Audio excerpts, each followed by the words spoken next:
नमस्कार, news watch India देख रहे हैं आप। मैं हूं आपके साथ सुरभि राजपूत। एक मशहूर पहेली बचपन में आपने भी पढ़ी सुनी होगी। 3 अक्षर का ऐसा नाम, उल्टा सीधा एक समान। बिहार की सियासत में इस पहेली का जवाब है लाडला। बाएं से दाएं जाइए या फिर दाएं से बाएं। नीतीश कुमार बिहार की राजनीति में सबसे लाडले मुख्यमंत्री हैं। उल्टा सीधा दोनों तरफ से नीतीश एक समान सीएम बनते आ रहे हैं। इसी लाडला सियासत में जब नीतीश सरकार में बीजेपी के कोटे से 7 नए मंत्री शामिल हुए तो सब कुछ शांति से बीता। लेकिन नीतीश कुमार के लाडला बनकर की जाने वाली शांत सियासत बड़े तूफानों को पैदा करती रही है। जिस बिहार में नीतीश के अलटने पलटने से ही राजनीति उलटती पलटती आई है, वहां विधानसभा चुनाव से ठीक 8 महीने पहले नीतीश कुमार का मंत्रिमंडल विस्तार हुआ है। 7 नए मंत्रियों ने शपथ ले ली है। 7 नए मंत्री बीजेपी के हैं। जेडीयू के कोटे से कोई मंत्री नहीं बना। सब कुछ इतना गुडगुड सा बिहार में होता दिखता है तो बिहार के राजनीति के जानकारों के मन में शंकाओं का ज्वार भाटा भी उठता है कि आखिर जिस बिहार में अंतरात्मा की आवाज सुनकर नीतीश कुमार सत्ता के सफर में 180 डिग्री कब घूम जाए पता नहीं होता। आखिर वहां सब कुछ इतना सरल सीधा सपाट सा कैसे हो सकता है? क्या नीतीश कुमार वाकई अब सीधा चल रही हैं? बिहार मंत्रिमंडल विस्तार का पर बिहार के उप मुख्यमंत्री सम्राट चौधरी ने कहा है कि मुख्यमंत्री नीतीश कुमार जी ने बिहार के विकास को गति देने के लिए 7 मंत्रियों को मंत्री बनाया है। मैं उन्हें बधाई देता हूं। अब हम आपको ग्राफिक्स के जरिए बताते हैं कि बिहार में नीतीश सरकार में जेडीयू और बीजेपी में पहले और अब के मंत्रिमंडल में मंत्रियों की संख्या कितनी रही है।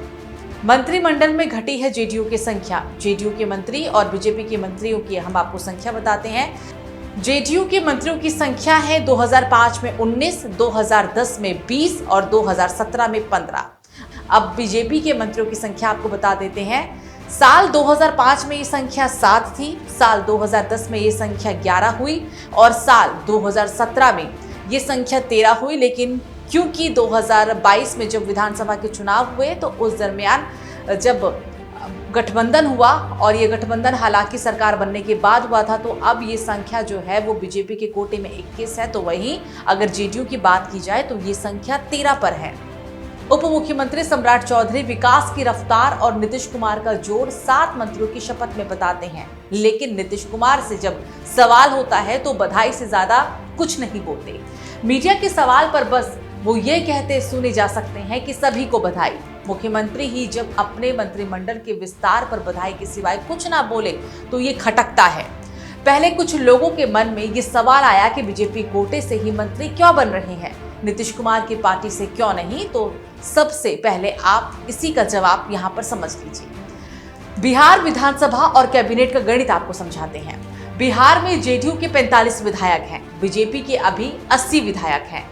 दोनों पार्टी में ये समझौता पहले ही हुआ था कि प्रति 3 से 4 विधायक पर 1 मंत्री होगा और इस फार्मूला के तहत जेडीयू के 13 मंत्री पहले से हैं, लेकिन बीजेपी के कोटे से 15 मंत्री ही थे। इसलिए बीजेपी 6 मंत्री और बना सकती थी। बीते दिन दिलीप जायसवाल, जो बिहार के बीजेपी अध्यक्ष की जिम्मेदारी के साथ राजस्व मंत्री भी थे, उन्होंने इस्तीफा दे दिया। इस तरह बीजेपी के पास 7 मंत्री का कोटा था और 7 मंत्री बीजेपी से ही शपथ ली। जिस समय पूरा मंत्री परिषद बना था उस समय कुछ स्थान खाली रह गए थे जिसमें भाजपा कोटा था और उसी आधार पर हालिया विस्तार भी हुआ।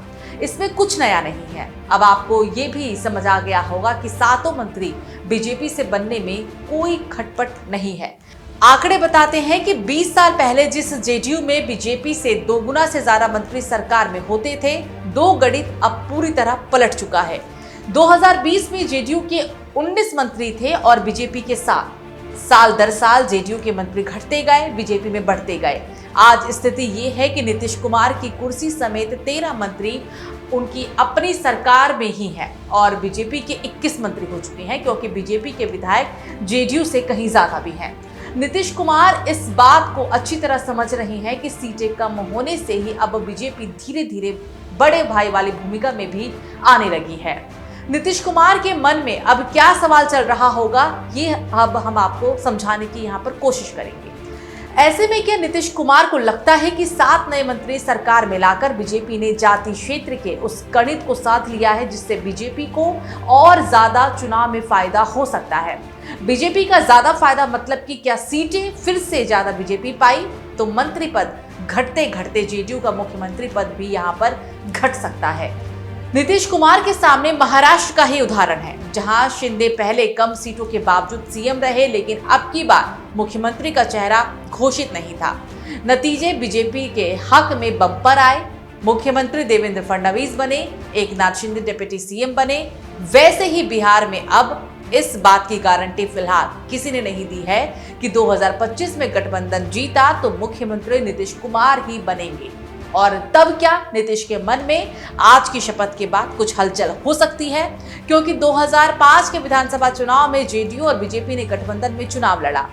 सीट शेयरिंग के बाद जेडीयू के खाते में 139 सीट लड़ने को आई और 88 सीटें जीती, जबकि बीजेपी सिर्फ 102 पर लड़ी और 55 सीटें जीत भी गई। यानी कि बड़े भाई की भूमिका में उस वक्त नीतीश कुमार थे।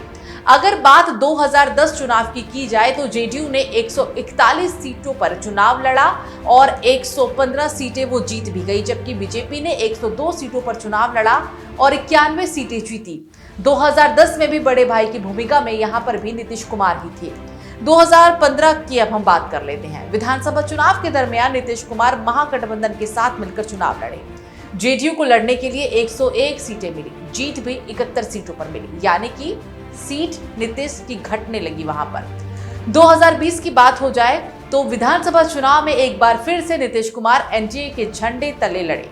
नीतीश कुमार की पार्टी को यहां कुल 115 सीटें लड़ने को मिली, जबकि बीजेपी के हिस्से में 110 सीटें लड़ने को आई थी। जेडीयू को केवल 43 सीट पर यहां पर जीत मिली थी, जबकि बीजेपी 2020 में 74 सीटों पर जीत गई थी।